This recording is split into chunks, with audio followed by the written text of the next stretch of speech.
optimisme pertumbuhan Indonesia ini relatif lebih baik daripada dengan negara-negara peers kita di ASEAN. Lalu kebijakan moneter apa yang sebenarnya akan sangat efektif untuk bisa meningkatkan lagi optimisme investor global untuk kembali ke dalam negeri? Tentu saja yang menjadi masalah mengenai Indonesia saat ini adalah kurs Indonesia yang cukup melemah ke area 16 ribuan. Tapi tentu saja kebijakan moneter dari pemerintah yang cukup luar biasa adalah kaitannya mengenai DHE atau devisa hasil ekspor. Di mana dimulai dari semester 2 tahun 2025 ini, DHE itu wajib untuk diinvestasikan ke Indonesia terlebih dahulu selama 1 tahun. Dan yang menjadi lebih menarik adalah ketika DHE tersebut dimasukkan ke dalam perbankan dalam negeri, tidak akan dikenakan pajak sama sekali. Jadi stimulus ini tentu saja akan membuat minat masyarakat yang memiliki DHE untuk langsung diinvestasikan ke Indonesia.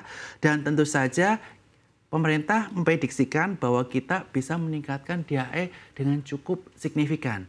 Dari kisaran 150 miliar USD ke area 200 miliar USD. Tentu saja ini mampu mengakibatkan neraca dagang kita akan lebih solid dan lebih kuat. Dan selain itu kaitan mengenai pasar Indonesia saat ini, kita juga menilik bahwa potensi penurunan BI rate juga akan cukup besar. Apalagi apabila Amerika Serikat juga sesuai prediksi kita bisa menurunkan hingga 100 basis point hingga akhir tahun. Dampaknya apa? Dampaknya dengan adanya penurunan suku bunga, tentu saja instrumen-instrumen yang lebih agresif seperti pasar saham akan menjadi lebih menarik. Likuiditas akan menjadi lebih ada di pasar saham dibandingkan sebelumnya. Sehingga aksi-aksi korporasi seperti IPO saham maupun IPO bond itu akan menjadi lebih menarik di semester 2 2025 nanti. Ataupun itu sudah mulai terlihat dari Q1 tahun ini. Menarik sekali bicara minat terkait dengan penggalangan dana lewat IPO di tahun ini. Apakah ini juga sudah terlihat dari pipeline di Sukor? Kalau untuk pipeline di Sukor kita sudah sangat terlihat dari sisi di obligasi. Di Q1 2025 ini penggalangan dana yang telah dilakukan oleh Sukor Sekuritas kita proyeksikan bisa mencapai 3 triliun rupiah hanya dalam 3 bulan pertama di tahun 2025. Dan full year tahun ini kita bisa optimis bisa mengalami peningkatan cukup signifikan dari tahun lalu di kisaran area 7 sampai 8 triliun, tahun ini kita bisa sampai 9 sampai 10 triliun rupiah atau ada peningkatan 20 sampai 30% dari penggalangan dana berbasis obligasi atau bond. Kemudian bagaimana dengan saham itu sendiri? Untuk saham saat ini tentu saja banyak saham blue chips yang cukup murah ya, sehingga tentu saja investor akan mengantisipasi lebih untuk melakukan pembelian saham-saham blue chips, terutama perbankan yang menjadi tulang punggung perekonomian Indonesia. Tapi untuk pipeline IPO di Sukor Sekuritas, seperti kita ketahui di awal tahun kita sudah meng-IPO-kan 1 saham di sektor oil and gas, yaitu saham Ratu. Dan Q2, Q3, Q4 kita juga ada pipeline, kurang lebih di kisaran 3 pipeline dengan sektor yang beragam, mulai dari sektor mining, kemudian dari sektor teknologi dan juga sektor consumer goods. Baik, kalau kita berkaca dengan yang disampaikan pemerintah ini kan selalu menyuarakan untuk pertumbuhan emiten sehat begitu. Betul. Apakah ini artinya bursa akan lebih selektif lagi untuk proses IPO emiten-emiten, jadi hanya yang sehat saja mungkin yang akan diberikan izin untuk IPO? Tentu saja saya sangat setuju bahwa OJK dan bursa akan lebih memperketat proses IPO dari emiten-emiten sendiri. Mengapa demikian? Karena kita memiliki 6 juta investor yang langsung investasi di pasar saham atau langsung beli saham di Indonesia yang perlu kita jaga, perlu kita rawat.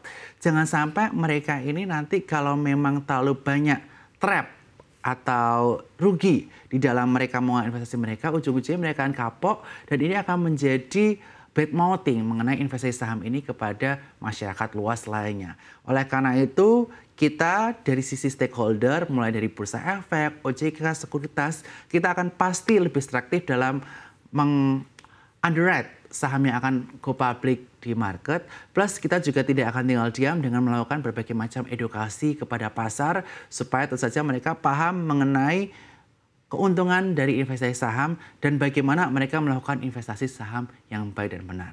Jadi kita jaganya dari sisi emiten yang kita underwrite, tapi kita juga dari sisi edukasi juga. Baik, di sisi lain ini kan sebenarnya cukup kontradiktif gitu kalau melihat target dari bursa itu sendiri adalah berapa banyak yang bisa IPO di setiap tahun begitu. Di sisi lain yang IPO ini haruslah emiten-emiten yang sehat. Tadi disampaikan oleh Pak Bernard juga salah satu yang dilakukan Sukor ini adalah menjaga dari segi investor itu sendiri agar diberikan literasi, agar mungkin juga lebih sadar lagi dalam membeli saham-saham IPO begitu. Mungkin boleh dijelaskan jauh ini seperti apa psikologis investor untuk saham-saham IPO sendiri begitu? Apa yang mereka lihat dan apa yang mereka harapkan? Kalau untuk saham IPO yang saat ini mereka lihat tentu saja adalah kaitan mengenai valuasi itu sangat penting. Kita selalu edukasi mereka. Jangan sampai saham yang IPO itu jauh over value dibandingkan dengan kompetitor sektor yang sama yang udah ada di bursa.